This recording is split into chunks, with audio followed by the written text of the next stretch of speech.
Welcome back, everyone. So today I'm working on the bed of my Raptor. I am preparing it for a spray-on bed liner. I just want to take you through some of the prep work that I'm doing. So one of the first things I've done is I've tried to address as many of the large dents and dings in the bed. So what I've done, I've flattened as much as I can, and I've done it in a couple of ways. So one, remove the spare tire. With that spare tire removed, I was able to get a flat piece of metal and just kind of hammer out some of those dents. And any of the high spots I can hammer down from up here. And that made a huge difference because there were some parts that had like really deep dents in it. After I addressed all of the dings, I went ahead and sanded down the entire truck bed using a scouring pad. This is what you want, like a maroon color. About a 320 grit is perfect. You can use your fingers and kind of get in all the intricate little corners. So I've done it once. I'll probably end up doing it again. So I want to try to get rid of all of the shiny spots. And as you can see, I've applied some filler to make this area as smooth as possible. I'll show you the product that I'm using. This is really important. You want to make sure you use fiberglass. That is going to be the best type of body filler to use. It's going to be the strongest, and it's going to be water resistant. And they usually come in a hardener like this. So you just mix it together. I've spread it out, leveled it. Now I'm just waiting for it to dry, and then I'm going to sand it down with an 80 grit, and then I might reapply just a little bit in some areas. I'm going to spray all the bare metal with some self-etching primer, and I'll probably end up sanding the whole bed one more time with a scouring pad. That fiberglass filler is pretty awesome stuff. It's flexible, water resistant, and super hard. And you need something like that for your bed. Don't ever use lightweight body filler or just your regular Bondo. So it's getting nice and dry. It's probably ready to start sanding. You don't want to wait too long because it's like sanding through concrete. So that's the next thing I'll do. I mean, it's a truck bed. It's not going to be perfect. So I'm going to go ahead and sand those down with an 80 grit. One important thing, if you do decide to use filler, you have to sand it down to the bare metal and then apply your filler on top. I'm pretty happy with this. I'm not looking for perfection. I don't want to spend too much time on it. The only thing I'm going to touch up is that wheel well, because there was a couple of big dents and I probably got 80% removed. So I'm going to add a little bit more there. At the very front of the bed, there's a gouge in the metal right there, and there's a dent right there. My plan is to go underneath the truck, get a crowbar, and I'm going to try to push this out, that gouge, and while I'm down there, I'm going to try to push this dent out as well. I'm going to go underneath the truck and try to find that spot. There's the bed. And I've got just, oh, right, there you go. It's right there. So my plan is to use this long crowbar, wedge it against the cab of the truck, and try to push that gouge out. So there was a clear gouge, an actual opening, you could see through it. So it's closed up, but I'm going to try to push it out just a little bit more. And then I'm going to try to address this one. I'm going to push it out just a little bit more, but I think I was on the right spot. I just need to push it out just a little bit more. So I'll go back underneath and try to push these out. Okay, here's a better view. So I'm right between, and luckily I've got space right between the gas tank and the drive shaft. I can clearly see those two gouges. So there's the one there that's on the bottom, and then further up, I can see where it's pushed in, or sorry, I should say pushed out. So I'm going to try to use my crowbar and try to push those back in. Ooh. Right spot? Yeah.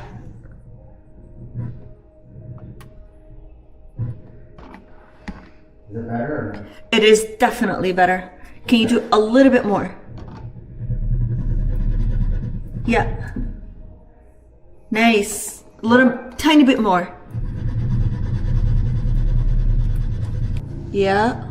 Yeah. Oh, wow. A little bit more. Yay! I got it? Yeah. So I think that's much better. There's no longer a gouge. I can just go ahead and put some, sand it down, put some filler. So these two dents are much better. It still needs a little bit of filling. And I noticed there's a little dent right here. I'm gonna go ahead and sand this down to the bare metal and fill it. And the tool that I like to use is a drill attachment like this.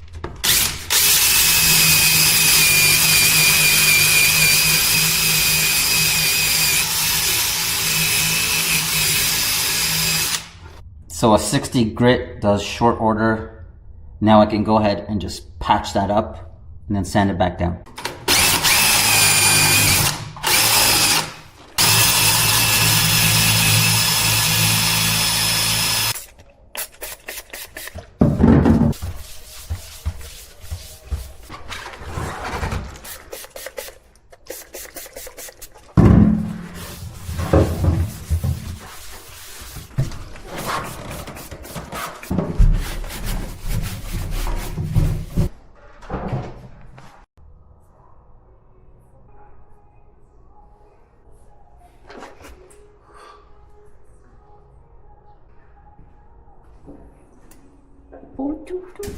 Habibi, help him.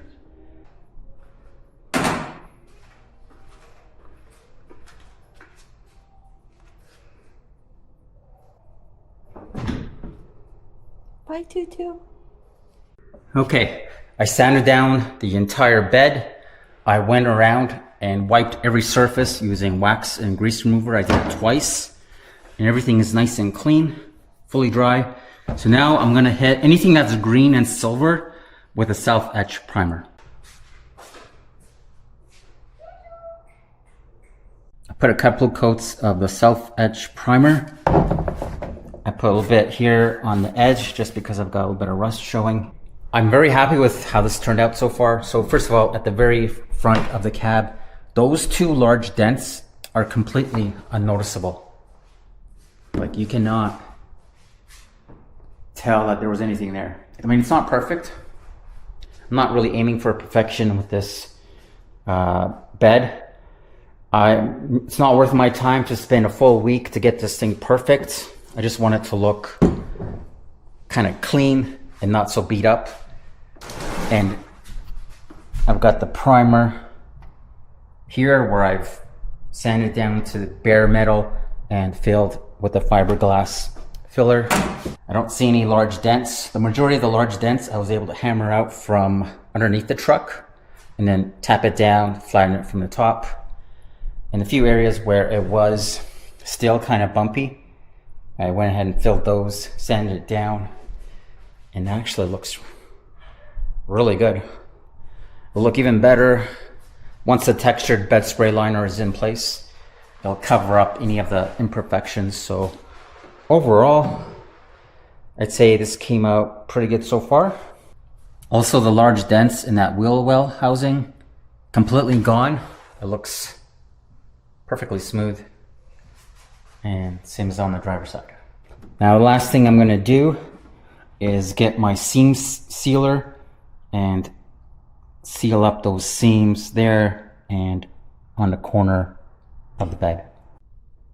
So there's a look at the seams. You can see there's some gaps in these seams, and I can see the garage floor underneath. So all of that is gonna get sealed up. For all these seams, I'm gonna go ahead and put some seam sealer on those.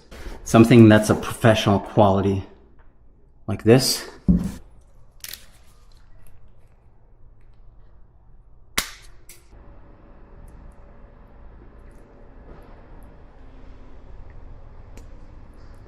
Okay, so my plan with these bolts on the floor is I'm going to remove them before I spray the floor with the bed liner and then purchase brand new bolts. In order to remove these, they can be quite stubborn, so I'm gonna go ahead and spray it with some penetrating oil. And since I'm not planning to spray my bed for a few days, that's gonna give it just the perfect amount of time to hopefully loosen up these stubborn bolts.